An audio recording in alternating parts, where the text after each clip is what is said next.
to a complete picture of mutually supporting evidence that this really was a fact. It's this cumulative build-up of corroborating evidence that distinguishes the discovery of bat sonar from alleged paranormal effects. The so-called evidence for psychic phenomena is not robust, but will-o'-the-wisp. The more we look at it, the weaker it becomes. The alleged detection of water through dowsing is not obviously ridiculous. It might work, but does it? The only way to tell is through a rigorous experiment. How does dowsing work? That's the number one question, and nobody can answer you. Well, I reckon I'm convinced that something is helping me to douse. One of the earlier chaps thinks it's God. How do you do it then? What's your principle of dowsing? I think the question, and I expect God to respond in a way that I understand. I'm going to expect the right hand one to point to the camera and the left hand one straight forward. Yeah, okay. Look, it's following him round. Yes. And have you done the test yet in the tent? Yes, I did. Yeah, and what was the result? I was going to get 6 right, 100%. Yeah, and what happened? 1. So what do you make of that then? He's having his laugh, isn't he? He loves a joke. Yes. You don't realise. Do I get second goes at it? Oh yeah, you can have as many goes. The psychologist Chris French thinks there may be a simpler explanation. He has devoted his career to investigating claims of the paranormal. And now he has set up this test for dowsing, a properly controlled double-blind trial. In each of these rows, just one container, chosen at random, holds a bottle of water. All the rest contain sand. Neither the dowsers nor the tester are allowed to know where the water is until the boxes are opened. So there are no unintentional giveaways. Have another go. Safeguards like this make the double-blind trial one of the crowning achievements of scientific reason. Okay, put it on the end one then. Number 6 again. I'd say so. Okay. Right.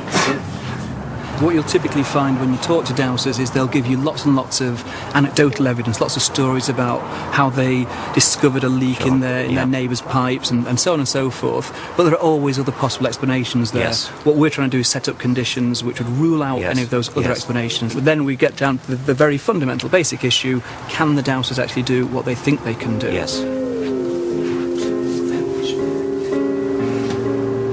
Okay. I think it's 4.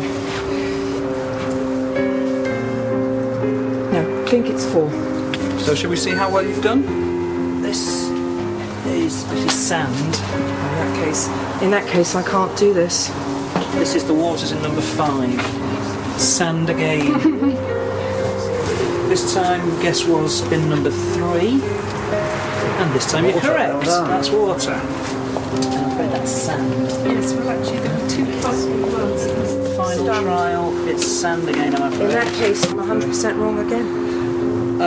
Well, you got 1 right out of 6, which is what we'd expect by chance. So far, they're performing pretty much in line with mean chance expectation. In other words, guesswork. Yeah. So no one has scored more than 2 hits out of 6.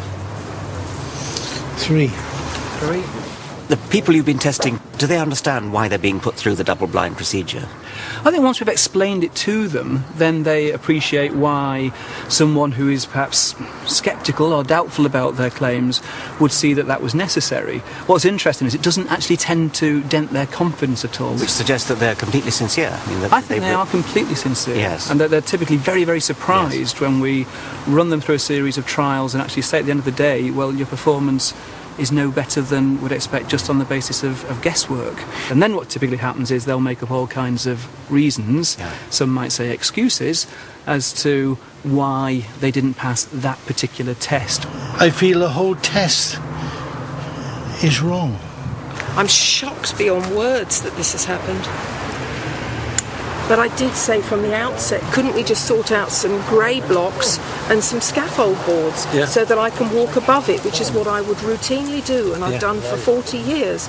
Who knows where or what bottles were in what tubs. That's the whole point, isn't it? That's the whole point. But if you understand dowsing like I do, you'll understand that everything leaves an image. This state of denial is extraordinary. Even when confronted with hard fact, these dowsers prefer not to face up to truth, but retain their delusion.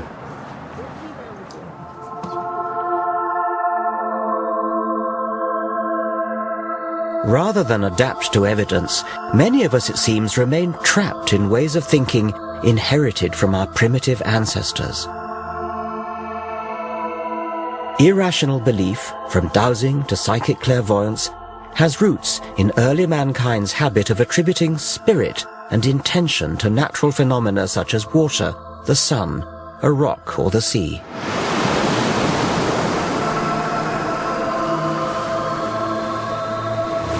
The sea has often been thought to be a malevolent force actively out to get you. In 480 BC, King Xerxes of the Persians built a pontoon bridge across the Hellespont, and a rough sea came and wrecked it. And King Xerxes was so furious that he sentenced the sea to 300 lashes. I wonder whether there's something of King Xerxes in all of us to this day. We don't want to believe that things just happen. We want to believe that there's some kind of deliberate intention behind everything, even where inanimate objects are concerned.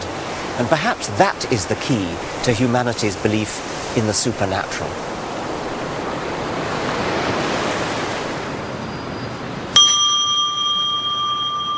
Even in the 21st century, despite all that science has revealed about the indifferent vastness of the universe, the human mind remains a wanton storyteller, creating intention in the randomness of reality.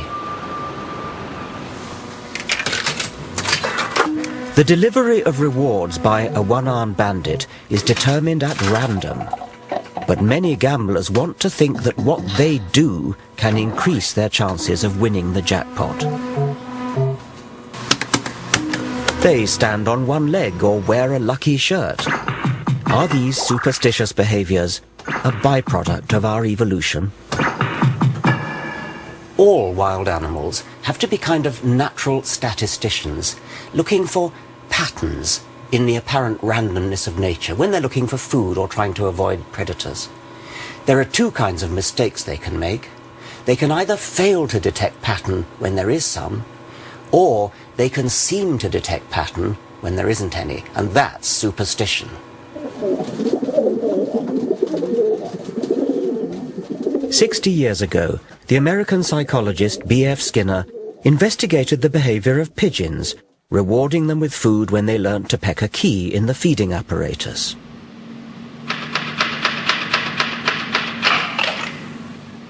But then Skinner set the apparatus to reward the birds at random. Now the pigeons just had to sit back and wait. But that isn't what they did. Instead, the majority developed what Skinner called superstitious behavior.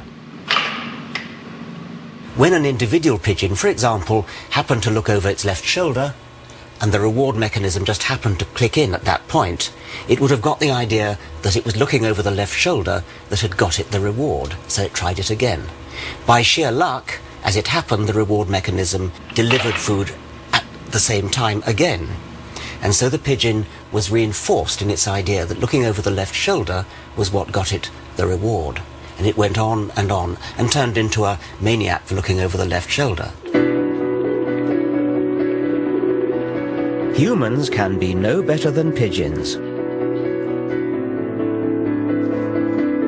We constantly create false positives. We touch wood for luck, see faces in toasted cheese, fortunes in tea leaves. These provide a comforting illusion of meaning. This is the human condition,